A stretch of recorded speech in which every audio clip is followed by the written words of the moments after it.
The council chamber was a masterpiece of alien architecture, a vast hall of glass and gold, hanging in orbit above the capital world of Sirius Prime. From its windows, one could see the swirl of the galaxy, stars burning in the dark, fleets gliding like silver insects. It was a place meant to inspire awe. But today, it was a place of judgment. At the center stood the human ambassador, Commander Elias Ward, tall, calm, and strangely quiet. Around him, a ring of alien delegates whispered and hissed in their strange languages. Some looked nervous, most looked smug. The Chancellor of the Council, a tall insectoid from the Veskar Dominion, clicked its mandibles and spoke in the official tongue. Humanity, it said, has been found in violation of Article 7, unauthorized expansion. You have established colonies beyond the agreed borders. You have deployed armed patrols into neutral space. You have ignored multiple council directives. Elias didn't argue. He just stood there, face unreadable, hands clasped behind his back.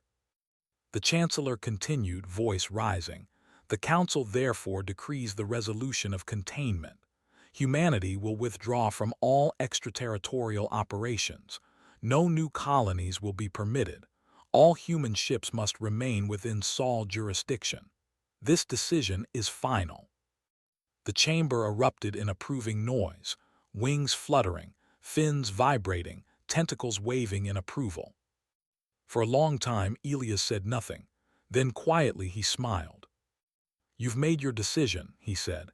His voice was steady, but there was something under it, a tone that made even the Veskar pause. "We understand." The Chancellor tilted its head. "You understand?" "Yes," Elias said, his blue eyes calm. "The Council no longer requires humanity's presence in galactic affairs. We'll honor that." He turned to leave. No protests, no speeches, just a nod and a final glance around the chamber. But that glance was not one of defeat. It was one of farewell. When the humans left the chamber, a strange unease lingered behind them. The Council had won, hadn't it? They had contained the unpredictable species, the loud, reckless, emotional humans who argued too much and fought too hard. They were always meddling, helping frontier worlds, defending weaker species, starting projects without permission. Now, finally, they'd be quiet. The delegates congratulated themselves. For the first time in centuries, the galaxy would be peaceful, orderly, civilized. But in the quiet corners of the hall, a few whispered doubts began to form. "Who will maintain the hyperspace gates?" asked one minor delegate. "Those were human systems." "Their engineers trained ours," another replied. "We'll manage." But they didn't sound sure. Back on Earth, the withdrawal began without speeches or protests. Human ships returned home, one by one. Outposts shut down. Trade routes fell silent. The great exploration fleets, which had once stretched across the spiral arms, went dark. No one resisted the Council. No one fired a shot. They simply stopped. Factories on Mars closed their gates. The great orbital docks above Luna went still. Merchant convoys disappeared into jump space and did not return. Across alien worlds, the absence of humans was felt like a missing heartbeat. Stations that had once relied on Terran engineers began to fail. Engines sputtered. Medical shipments never arrived. Colonies once defended by human fleets stood unguarded. Still, the Council celebrated. "Good riddance," said one delegate. "Let them sulk in their little solar system." "They were too volatile," said another. "We'll replace them easily." But the replacements never came. Weeks passed, then months. Without human support, cracks began to appear in the great galactic network. Energy reactors built with Terran components began to malfunction. Jump gates flickered in and out of sync. And through it all, the humans said nothing. No protests, no complaints, not even a message. They simply vanished. Some said they were regrouping. Others said they were dying. A few whispered something more dangerous, that humanity was preparing for something none of them could imagine. The council dismissed such rumors. Humans are a primitive species, they said. They depend on us, not the other way around. But one by one, their own systems began to fail. 6 months after the resolution, the first real panic began. A transport hub on Veskar Prime collapsed after its gravity stabilizers overloaded. The system was designed by humans, maintained by them too. No one else could make it work. 50,000 civilians died in the implosion. 2 weeks later, a border fleet lost contact when its energy cells detonated mid-jump. Same reason, same design. By the end of the year, 3 council sectors were in chaos. And for the first time, the word mistake appeared in council records. Meanwhile, deep in the Sol system, the humans rebuilt in silence. Factories roared back to life. Old ships, once retired, were stripped, reforged, and reborn. The stars above Mars were crowded with new constructions, black and gleaming like obsidian blades. The Council's spies tried to investigate, but every drone, every probe, every transmission they sent toward Earth vanished. No response. No trace. Just static. Back in the council chamber, panic finally took root. "How can they do this?" one delegate hissed. "They're violating isolation orders," another shouted. "They've cut us off from half our systems." The chancellor, once so proud, now trembled with frustration. "Contact them," it ordered. "We must re-establish communication. Tell them the council demands cooperation." But when the message reached Saul, there was only silence. No acknowledgement, no reply. Just the void. And for the first time in galactic history, the Council, the most powerful institution in the known universe, began to feel fear. Because somewhere in that silence, humanity was moving. And no one knew in which direction. At first, the silence felt strange. Then it began to feel wrong. The galaxy had always been noisy, full of trade signals, distress calls, human chatter, and music echoing through the void. Humans filled space with sound and warmth, their laughter crossing stars through open channels. Now, the frequencies were empty. The comms hissed with nothing but static. Worlds that had once been alive with Terran voices now whispered only ghosts. For the first time in living memory, the stars felt cold.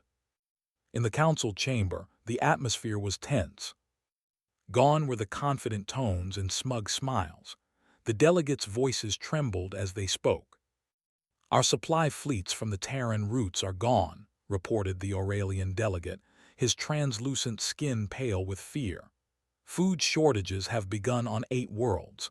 Our factories cannot restart their reactors. We do not understand the human systems." The chancellor clicked in frustration. "You were trained, all of you were trained." "We were trained to maintain," hissed the delegate, "not to create. Humans designed them, humans built them. Their logic is different. Their machines think differently. They do not answer to us." A heavy silence fell. The council chamber, once so proud, now felt smaller. Across the galaxy, the consequences spread like rot. Mining colonies shut down, their equipment failing without human calibration. Medical facilities lost their Terran-made nanotech, leaving billions vulnerable. Trade collapsed, star lanes went dark. And then came the first real horror, the accidents. An agricultural moon in the Trajan sector exploded when its old reactor core, built by human engineers, overheated. The explosion destroyed 3 neighboring colonies. No warning, no alarms, the failsafes had been human-coded. A week later, a freighter line went silent mid-transit. When a salvage team arrived, they found all 300 crew frozen in place. Life support had shut down automatically. The computers had tried to contact a human maintenance hub. It had received no reply. The galaxy began to realize what had been taken from them. The news networks, what was left of them, tried to control the story.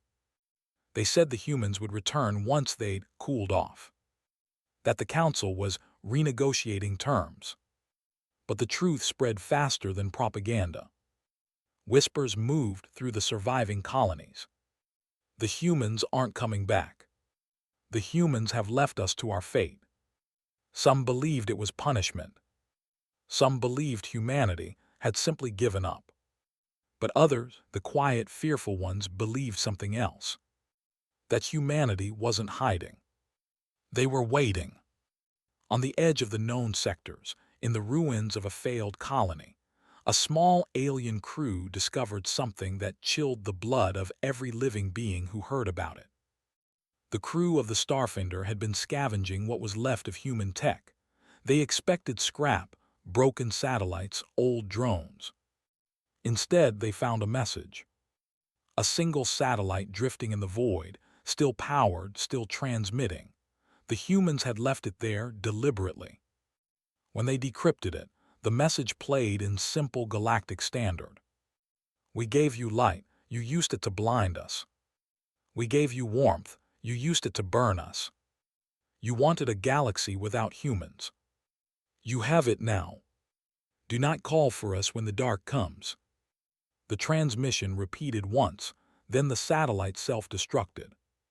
The Starfinder's captain sent the log to the council. 2 days later, he and his entire crew were found dead, ship systems locked, air vented, logs wiped clean.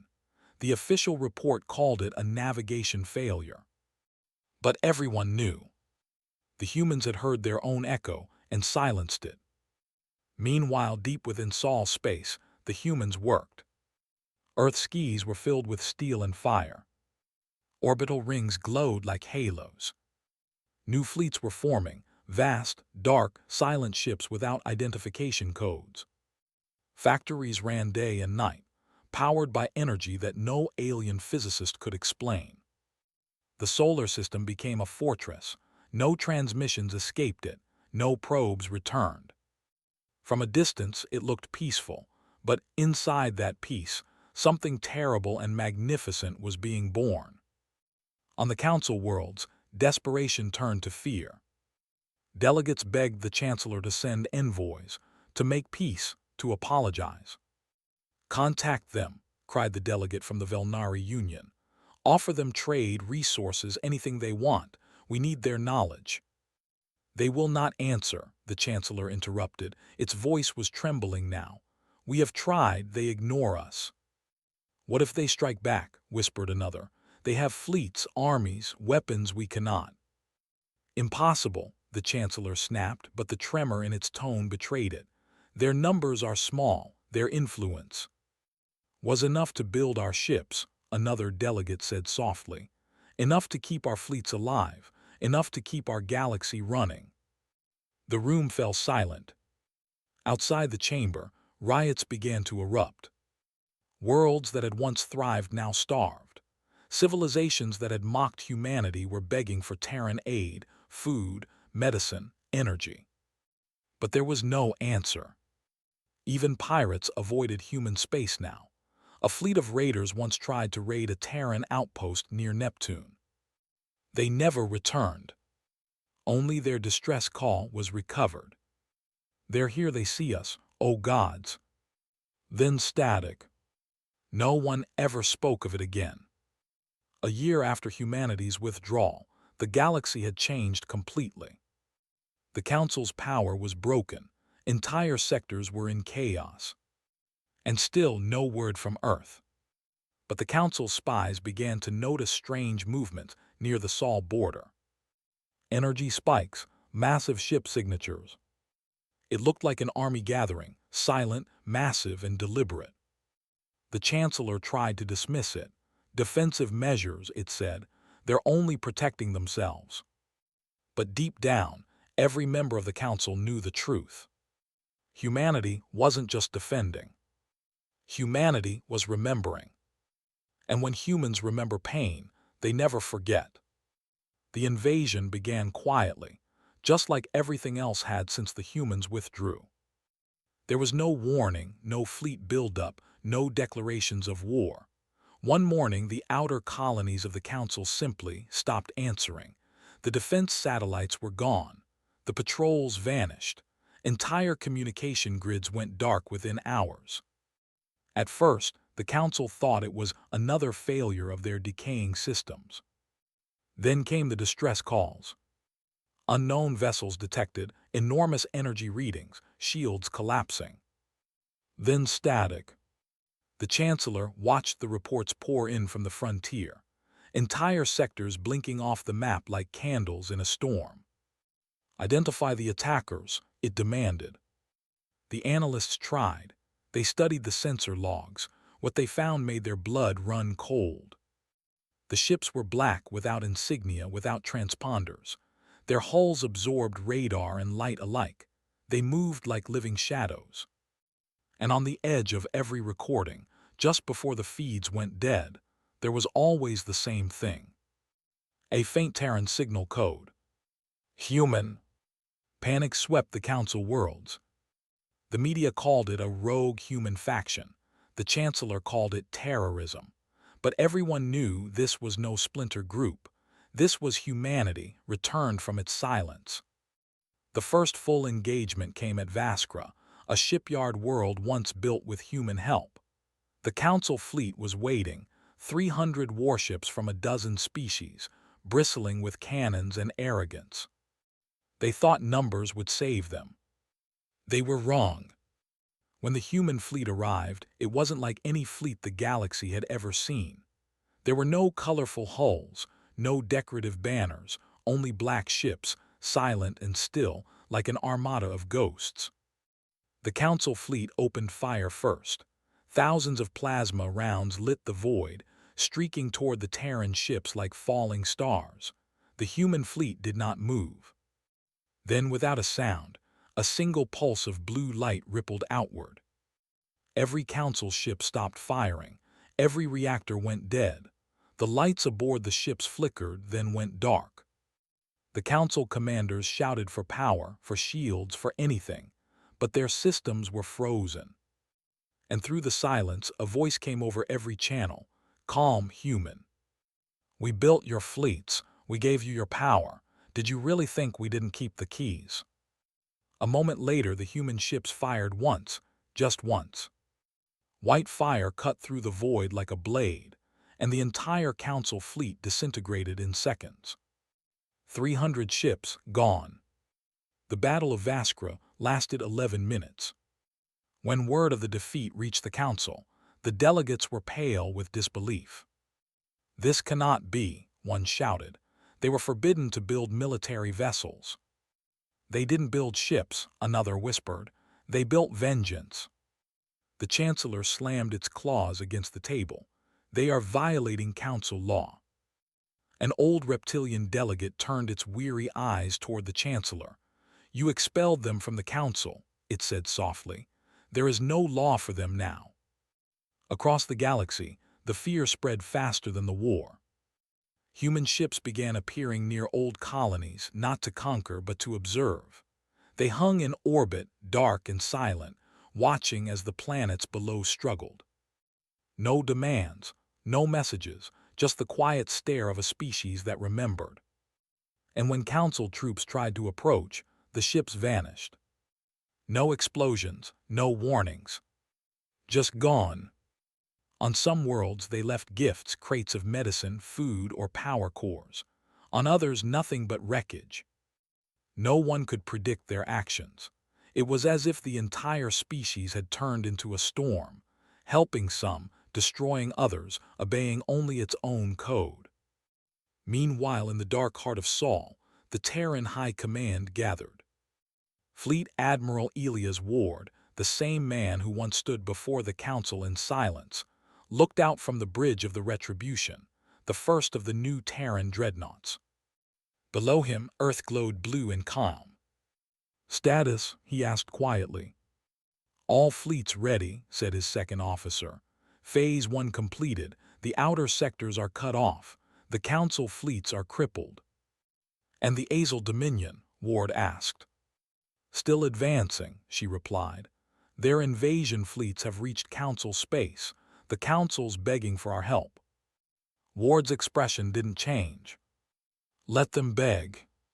In the Council chamber, panic had turned to terror. The Azal Dominion, the brutal warlike species from beyond the galactic rim, had seized their chance. They invaded in force, cutting through the weakened Council fleets like a knife through dust. Now the once mighty Council was surrounded, attacked from without, abandoned from within. The delegates turned to the only name left that could save them. Send envoys to Saul, the Chancellor ordered. Offer them anything, territory, tribute, a seat of power, whatever they want. An aide hesitated. We've sent 50 transmissions already, Chancellor. They do not reply. Then send more, the Chancellor hissed. Tell them we apologize. Tell them we were wrong. Tell them the Council needs them. But no answer came. The humans listened, but said nothing. Then one day, when the Azal fleet reached the Council's home system, a message arrived, not to the Chancellor, not to the Council, but to everyone. Every world, every ship, every being in the galaxy heard it at once. The screen flickered and a human face appeared, Admiral Ward. He looked calm, stern, unforgiving. You wanted a galaxy without humans, he said. Now you will face what that means. You built your peace on our work, your comfort on our hands, and your arrogance on our silence. You thought us weak because we were kind. You thought us foolish because we trusted. You mistook restraint for submission. He paused, eyes cold as the void. You took our home among the stars. Now you will see what happens when the builders walk away and the architects return. The transmission ended. And as the Azal fleet closed in, the humans finally moved. The black ships of Earth burned through hyperspace, faster than light, faster than thought, and the galaxy watched as two storms collided. The galaxy burned. Everywhere the Azal Dominion advanced, fire followed. Their ships blotted out the stars, monstrous, spiked beasts of metal and rage. They crushed worlds under orbital bombardment, tore cities from their foundations, and filled the void with the screams of the dying. The Council had no defense. Their fleets were dead machines without human engineers. Their reactors failed. Their weapons jammed. Their systems flickered like candles in a storm. And still they called for help. Still they begged humanity to return. But no reply came.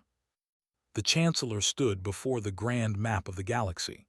Every few seconds, another star went dark. Every flicker of light that vanished meant another world destroyed. How many sectors remain? It asked quietly. 2, maybe 3, whispered an aide.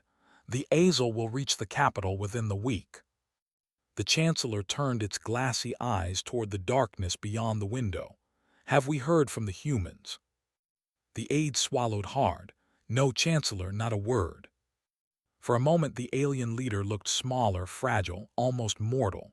Then this, it said softly, is what extinction feels like. And then just when the last light seemed ready to die, the stars changed. Every sensor in the quadrant lit up at once. Energy signatures spiked beyond measurable limits. The void rippled as if space itself were shivering. From the black silence between the stars, ships emerged. Human ships. Thousands of them. They came like a tide, sleek and dark, engines glowing blue-white, moving with impossible precision. Some were the size of moons, their surfaces bristling with unknown weapons. Others darted like daggers through the void, invisible until they struck. The first Azal fleet didn't even have time to react. In less than 10 minutes it was gone. Not destroyed, erased. No fire, no debris, just silence. The humans had returned. On the bridge of the Terran flagship Retribution, Admiral Elias Ward watched the holographic display. Entire Azal formations blinked out one by one, each replaced by a cold green marker, neutralized. He didn't smile. He didn't celebrate. He just said quietly, engage phase 2. Phase 2 confirmed, said the voice beside him, Commander Rhea Holt, her expression hard as iron. Target zones locked. Authorization. Ward's eyes were like stone. Authorization granted, no quarter. The humans didn't fight like before. They didn't warn, didn't negotiate. They dismantled their enemies. Every shot was precise, every movement perfect. They fought not with rage but with purpose, a cold, exact fury that burned cleaner than any fire. Where the Azel used chaos, the humans used silence. Where the Council had shouted and threatened, the humans whispered through destruction. And through it all, humanity said only one thing. You should have let us be. When the Council saw the battle transmission, they wept. Worlds that had been burning for months were suddenly quiet again, oceans unbroken, cities untouched. The Azel ships that bombarded them were simply gone.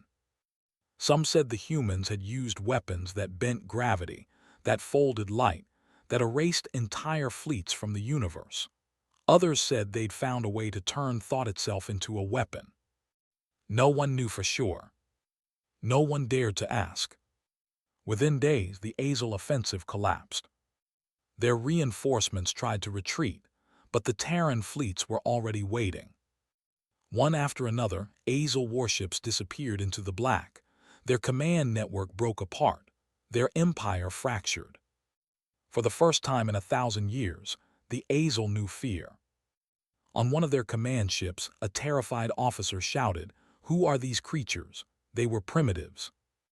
The Azel warlord, once proud, stared at the tactical feed. "Not primitives," he said, "predators." Then the ship vanished. Back at the Council capital, the surviving delegates gathered again. The chamber that once echoed with arrogance was now filled with silence and dread. "They're saving us," whispered one alien. "The humans are saving us." "They're punishing us," another corrected. "They're showing us what they could have done all along." The Chancellor said nothing. It simply watched as the map shifted, the blue of the Terran fleet spreading across the stars like a second dawn. It remembered the last thing the human envoy had said before leaving the chamber years ago. "Your protection expires the day you vote us out." Now the Chancellor realized what he had meant. It hadn't been a threat. It had been a prophecy. In less than 3 weeks, the Azel Dominion was gone. Their homeworld was found and left untouched. The humans didn't bomb it. They didn't enslave it. They simply turned off the suns around it. The Azel world now orbits in eternal twilight, its people still alive, forced to remember. The Council called it mercy. But those who saw the human fleets pass through the dark knew better. It wasn't mercy, it was judgment. When the war was over, the humans didn't stay to celebrate. They didn't claim territory or demand tribute. They didn't rebuild the Council worlds or return to trade. They simply left. One by one, their ships vanished back into the black, engines fading into silence. They had come, destroyed, and departed, leaving only the echo of their power behind. For a long time after, the galaxy tried to recover. Worlds rebuilt, fleets repaired. The Council met again, smaller now, quieter. No one mentioned the humans. No one dared to. But sometimes at the edge of known space, travelers said they saw things. A dark ship watching from afar. A shadow crossing a star. A voice on an open channel, whispering through static. Remember why you're still alive. And so the galaxy did remember. They remembered the humans, the species that had given them everything, and then taken it away. The builders, the defenders, the storm in human skin. The ones who had withdrawn in silence and returned like gods. The war was over, but peace did not return. Not really. The stars were quiet again, too quiet. The Azel were gone, their empire shattered into ash and fear. The Council's fleets lay in pieces, their pride buried with them. Entire systems burned dimly in the aftermath, and through that darkness, one thought haunted every mind. The humans are watching. In the grand chamber of the council, once filled with light and arrogance, the air now felt heavy. The golden panels were cracked. The air recyclers wheezed. There were only half the delegates left, the rest were dead, missing, or had simply stopped coming. The chancellor sat slumped in its seat, its armor dulled and scarred. Around it, the remaining members whispered in fear and guilt. "They could have destroyed us," one hissed. "They still might," another answered. "We must talk to them," said a third, trembling. "We must beg forgiveness." The chancellor nodded slowly. "Prepare the transmission. All channels, priority alpha. This time they will hear us." But deep down, it doubted even that.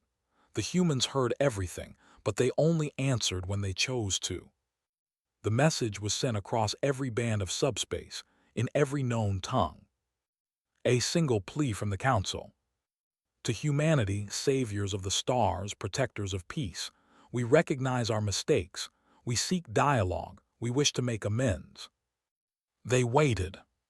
Minutes turned into hours, hours into days. No answer. Then, one night, the stars above the council capital flickered, and something vast appeared in orbit. A ship. It was unlike anything they had seen before. Its surface shimmered black and silver, like liquid metal holding the reflection of 1,000 suns. It did not broadcast any signal. It did not approach with weapons raised. It simply waited. Panic rippled across the planet. People screamed, prayed, hid. Governments sent frantic requests for instructions. In the council chamber, the chancellor stood trembling. "Open a channel," it ordered. The comms officer hesitated. "They aren't transmitting." "Then transmit to them." The chancellor stepped forward, claws shaking. "This is the Galactic Council. To the representatives of Sol, we welcome your presence. We ask for—" The screen flickered. A face appeared, human. Admiral Elias Ward. He was older now, hair silver, eyes cold. The same eyes that once watched the council condemn his people. "You called," he said simply. The chamber froze. Yes, we did," the chancellor stammered. "We wish to thank you for your assistance against the Azel Dominion. Your intervention saved countless lives. The council—" Ward raised a hand. "The council," he said, "does not exist." Silence. He continued, voice calm and sharp as a blade. "You dissolved it the day you voted humanity out. You made that decision freely. We accepted it, and we left." The chancellor tried to respond, but no sound came out. Ward's eyes glinted.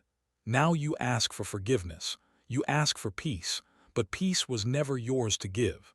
You built your power on our work, your comfort on our blood, and when we asked for respect, you gave us exile." He leaned closer. "Tell me, Chancellor, how does it feel to be small?" The alien leader shuddered. "We made a mistake, a terrible mistake. We believed humanity sought control." "You were right," Ward interrupted softly. "We did seek control, control of ourselves, of our destiny. You took even that from us." The Chancellor's voice broke. "What will you do now? Will you destroy us?" Ward stared for a long moment. Behind him, the stars shifted, the glow of hundreds of Terran ships forming a silent ring around the planet. Finally he spoke, "No."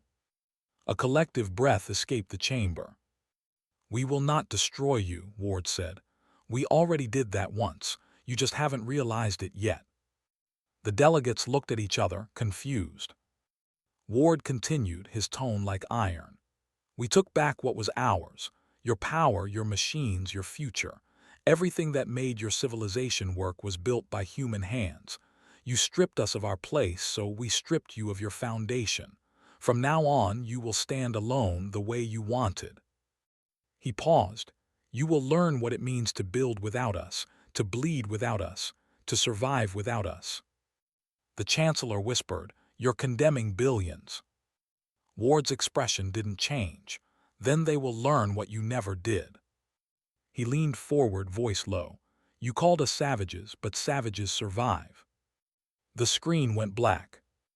Outside, the great Terran ship began to turn. Slowly, it drifted away from orbit. Dozens more followed it like shadows withdrawing from the light. And just like that, the humans were gone again. No attacks, no fire, no destruction. Just absence. The kind that makes the stars themselves seem smaller. Days later, council systems began to fail. The communication networks collapsed first, then the reactors, then the planetary defense grids. Everything powered by human-designed code simply stopped. Some worlds fell into chaos, others went dark forever. No one came to help. The galaxy had been left to face the cost of its arrogance. On a quiet moon orbiting Earth, Admiral Ward stood alone in an observation deck, watching the stars burn softly in the distance. Commander Holt joined him. "Do you think they'll change?" she asked. Ward didn't answer for a long time.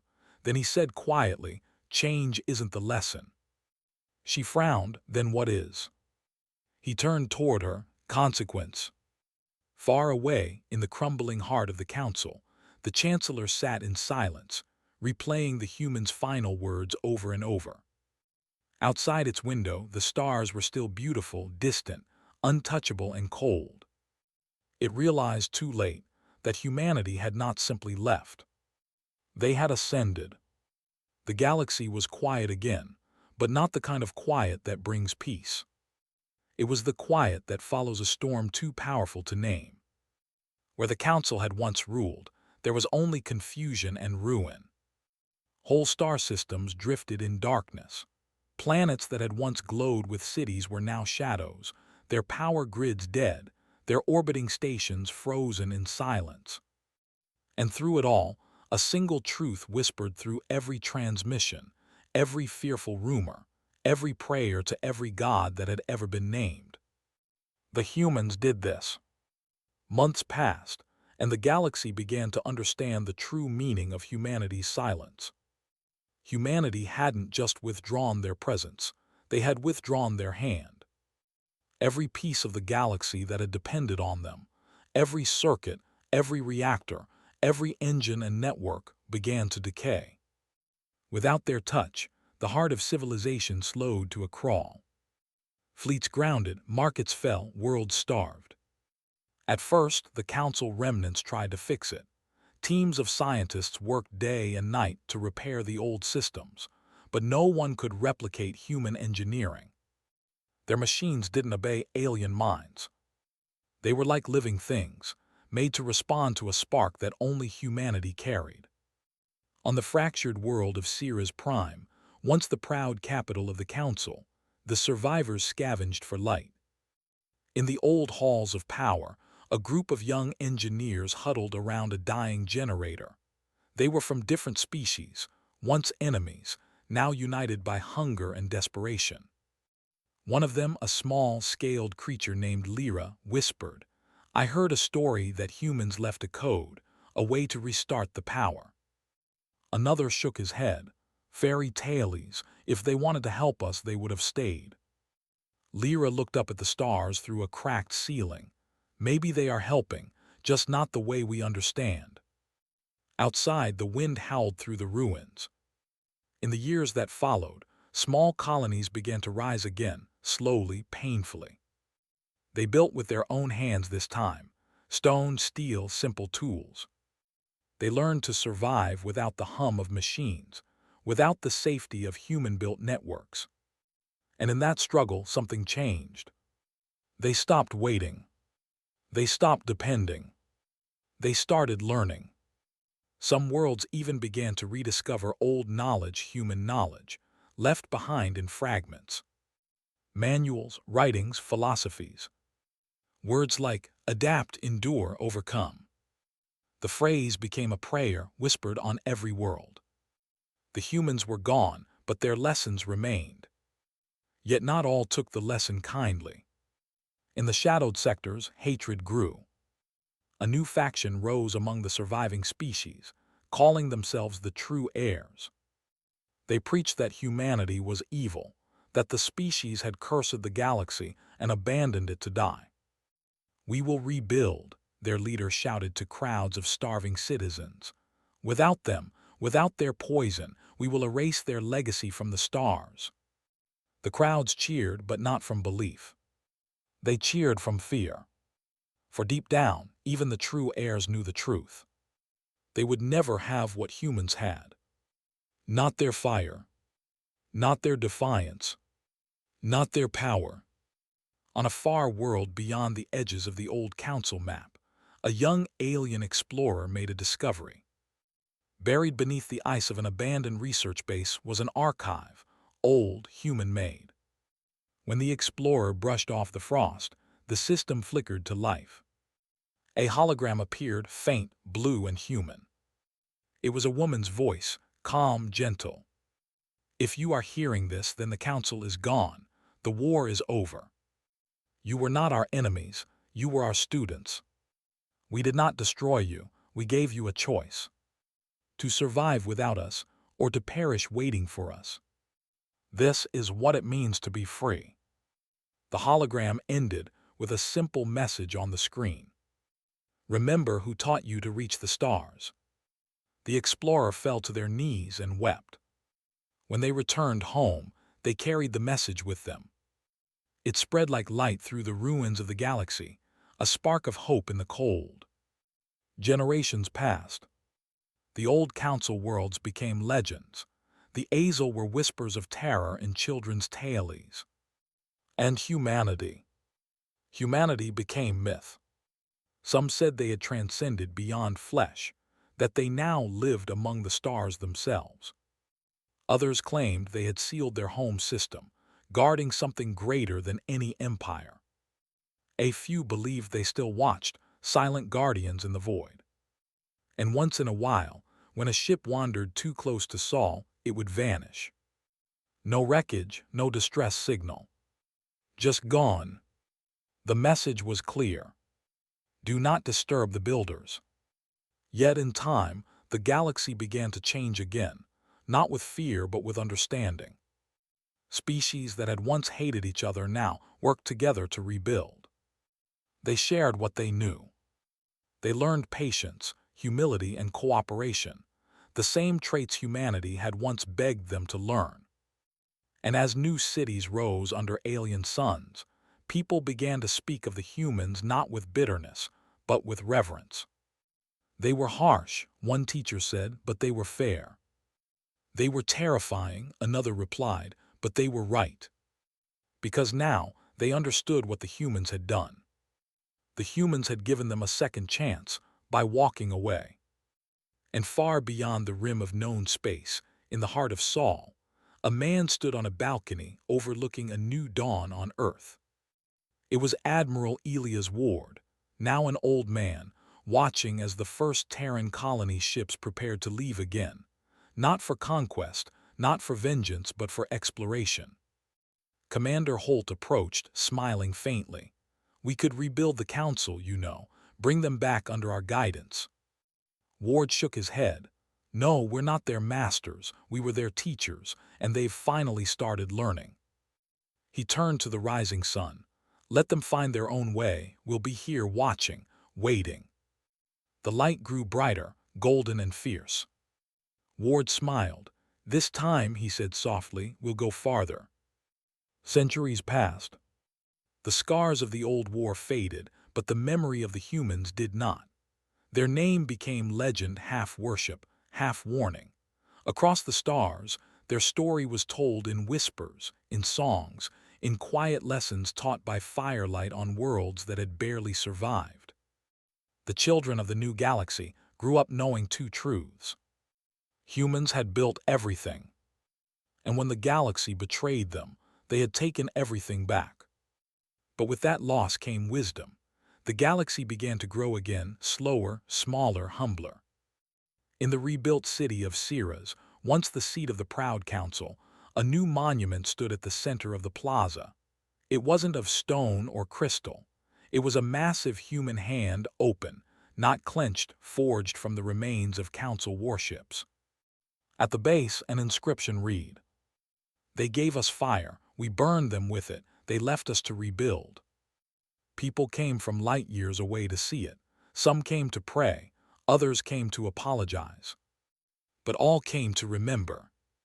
On a quiet evening, an old alien scholar named Lyra, once the engineer who had sought human codes in the ruins, sat beneath that monument, surrounded by young apprentices.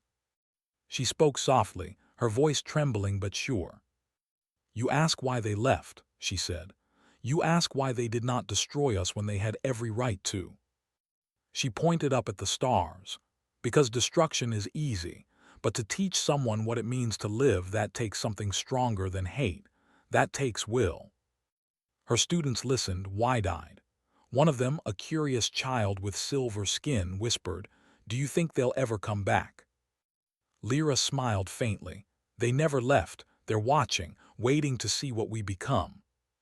She looked to the horizon, where the night sky shimmered with old satellites, some dead, some not. "And when we're ready," she said, "they'll speak again." Far beyond the rebuilt worlds, past the rim of known space, humanity endured. Earth was no longer alone. The Sol system had become a cradle of light, dozens of colonies orbiting its sun, united, patient, quiet. They no longer sought control over others. They no longer needed it. They watched from the distance, like old guardians guarding a world they once loved but could no longer trust. In time, they sent explorers again, not conquerors, not soldiers, seekers.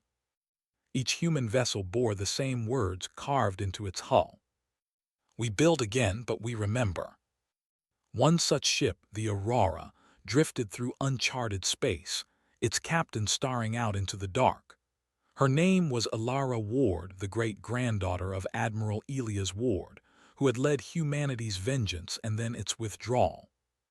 She carried the same calm fire in her eyes that her ancestor had, the same quiet defiance that defined their people. "Captain," her helmsman said softly, "we've detected a signal. It's alien but old, very old." Ilara turned. "Where from?" "Coordinates match, the ruins of an old council beacon."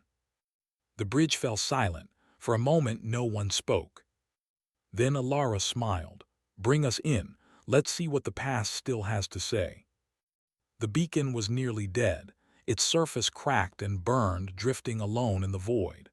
But as the Aurora approached, the ancient machine flickered to life, projecting a faint holographic message, a figure, insectoid and familiar. It was the face of the last council chancellor. "To humanity, if you still exist, we do not ask for mercy, only memory. We failed you. But because of you, we learned what strength means. The galaxy you left behind is no longer the one you fled. If you ever return, you will find us changed." The recording ended with static. Ilara stared for a long time before saying, "Transmit a reply." Her crew glanced at each other, uncertain, awed. "What should we say?" Ilara smiled gently. "Say this, we hear you." When the message was sent, it echoed across the void, carried by light and time, crossing centuries and space. It reached the worlds that had once feared them. It reached the children of those who had cursed them. And for the first time in 1,000 years, the stars spoke back. Across the galaxy, beacons lit up one by one. Old communication networks flickered to life. Worlds long isolated began sending messages not of fear, but of hope. To the humans of Sol, the builders, "We are still here, we remember." No one knew how long it would take or what humanity would do next. But the silence was finally broken, not by war, not by vengeance, but by understanding.